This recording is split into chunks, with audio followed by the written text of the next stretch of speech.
Since Nintendo Switch's launch 5 years ago, the Sniper Elite and Zombie Army series have, quite stealthily, proven to be among the best optimized ports for the system. Handled in-house by developer Rebellion using its, again, in-house Azure engine, each Switch release of the Sniper Elite series has become better, more efficient in tapping into the console's full potential.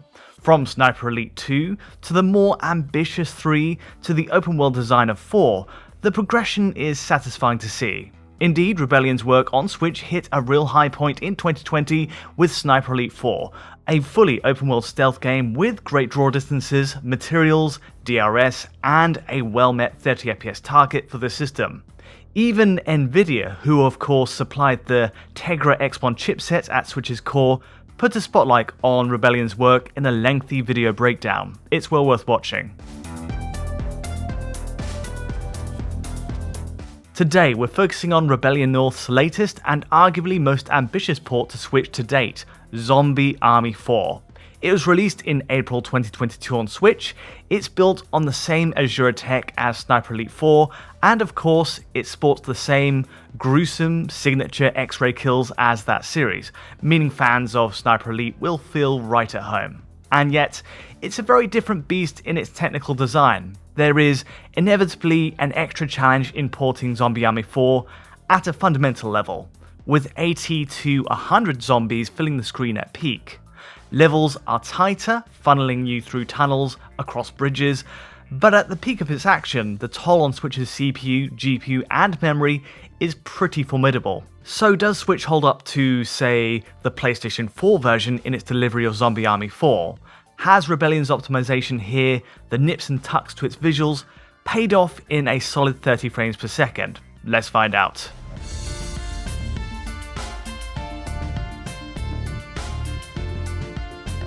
A few points before we kick off. I had a chance to speak with key staff at Rebellion North ahead of this video. The full interviews on Eurogamer.net, link in the description, and their insight shows just how much care and attention goes into each Switch port. But a detail that really stood out regards Zombie Army 4's install size. At just 6.4GB on Switch, it's a huge cut down from the 21GB on PS4. Now, according to the team, getting it under 7.5GB was a big must, and after months of work, they achieved it in several ways. Firstly, duplicate or legacy data was manually cut from the Switch install. It was streamlined, in other words. And secondly, compression techniques were much improved with a move to the ZSTD compression system. Indeed, finding smarter ways to compress the game's assets seems crucial. There's a change to the texture compression formats, even vertex buffers had to be neatly compressed down as well, without impacting the game's visuals or performance. There's much more detail in the interview of course, but the final footprint impressively stands at 6.4GB on Switch, falling right in line with other Rebellion games on the system. So how does Switch stack up next to PS4? No doubt a lot is changed, but let's begin with native resolution. PS4 renders at 1080p and 30 frames per second for perspective, and from a bulk of pixel tests it holds at a native 1920 by 1080 in typical Play 2. As for Switch, well, we have a native 1080p while docked under a TV, though dynamic resolution scaling is engaged too, at lowest dropping that figure to 1632 by 918. But honestly, this is surprisingly rare to see. The end result on Switch is very competitive with PS4, just in terms of the raw pixel structure. Only occasionally, in edge cases, will DRS be deployed. For example, cutscenes with lots of alpha appear to trigger the more obvious drops. So this exploding train sequence shows that 918p lower bounds with more obvious stair steps than PS4. Elsewhere though, Switch really holds its own at a full 1080p, backed by FXAA and even motion blur.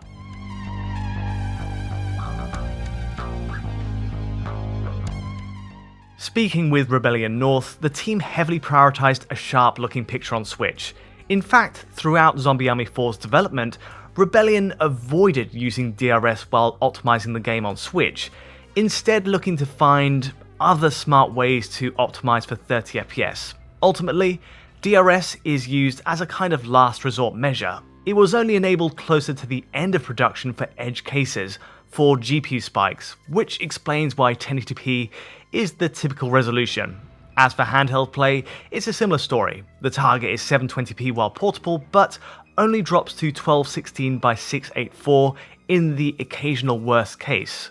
Playing Switch in handheld mode shows even fewer drops in resolution than docked, and fewer performance issues too, which makes some sense. Rebellion describes optimizing for portable play first and working up to the docked experience in that order.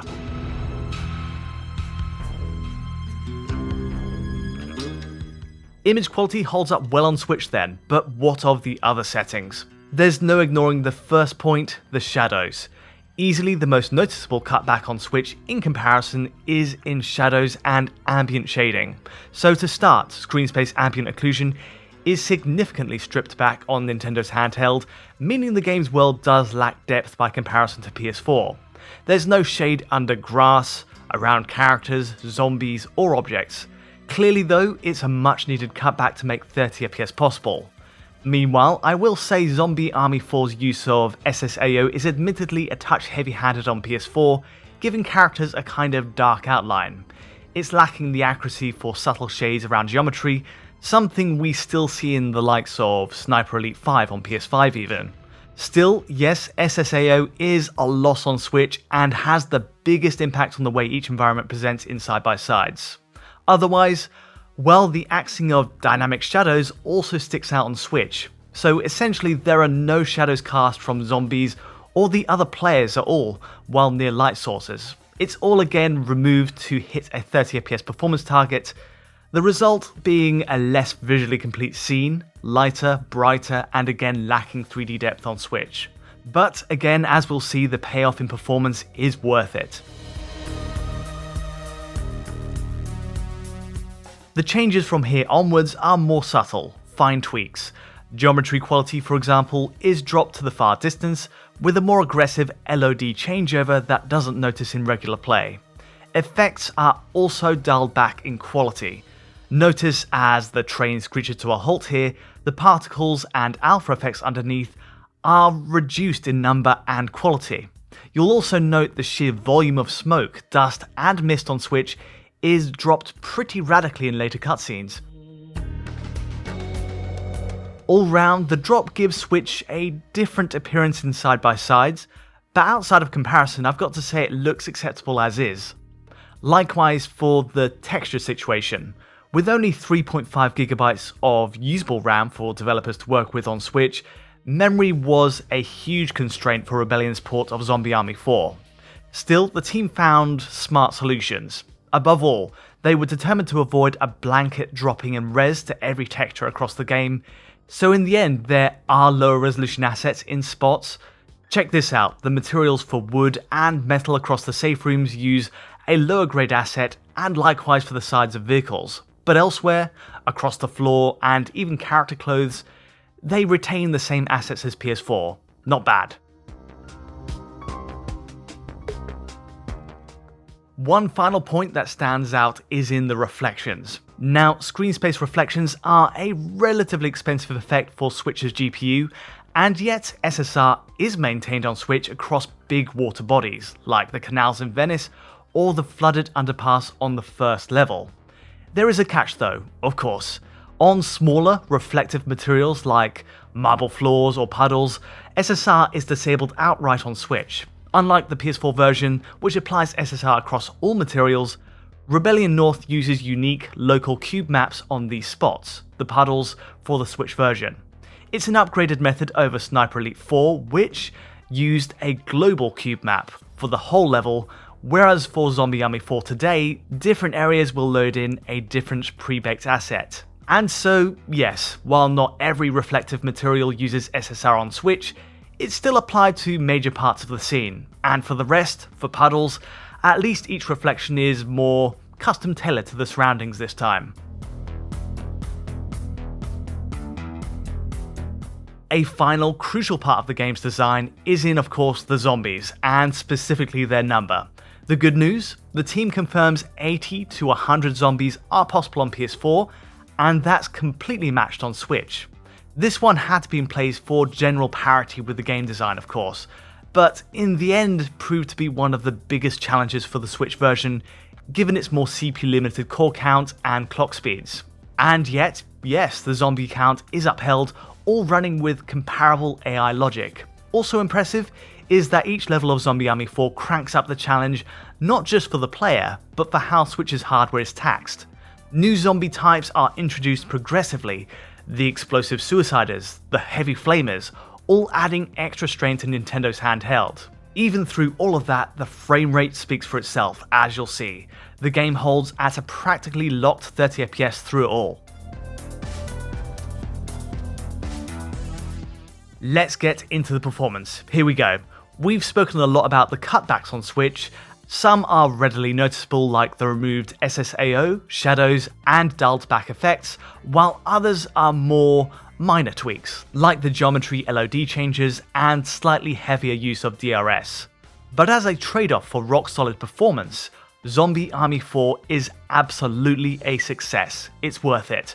Now, I've tested the game primarily in single player, and there's clearly more ways to push the game in co-op, but from every spot I've tested so far, we have a practically locked 30 FPS. This is barring some occasional one-frame hitches you'll notice. In every case where we do see a frame drop or a hitch, you'll notice the frame time graph is followed by an upward blip to 16 milliseconds. These are rare cases, just after a big explosion or a cutscene change. Still, it's not common enough to distract, and for docked play on Switch, the result is very close to the performance level on PS4 in most scenarios.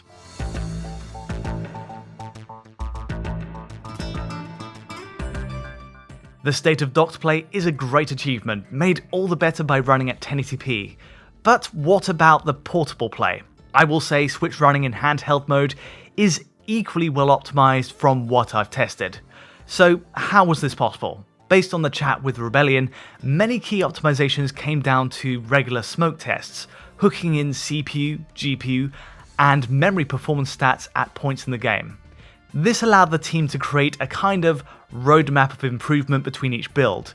It meant they could slowly get the frame time to the 33.3 milliseconds necessary for 30 FPS, whereas at the start of the project it was closer to a near unplayable 160 millisecond frame time. All of this hard work, the compression of assets, the dropping of settings, paid off.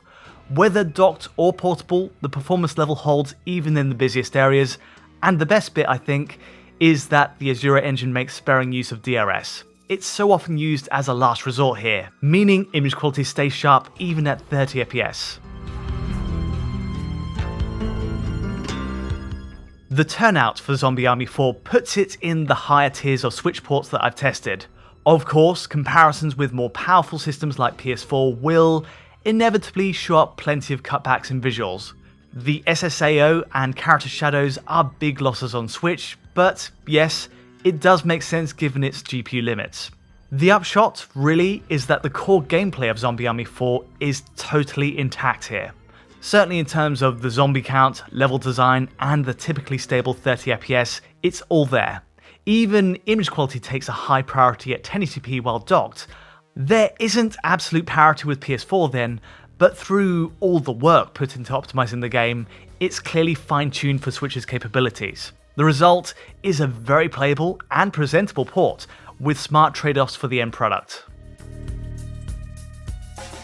That about wraps up this tech breakdown of Zombie Army 4 on Switch. For even more in-depth details, the full interview with Rebellion is on Eurogamer.net, but as far as the video is concerned, that's all from me today. If you did enjoy this analysis, feel free to like or subscribe, and don't forget to hit that bell for instant notifications as any new video lands. To get a high-quality version of this video, check out our Patreon at digitalfoundry.net, and to get in touch directly, as ever, just use Twitter. But from me for now, thanks for watching.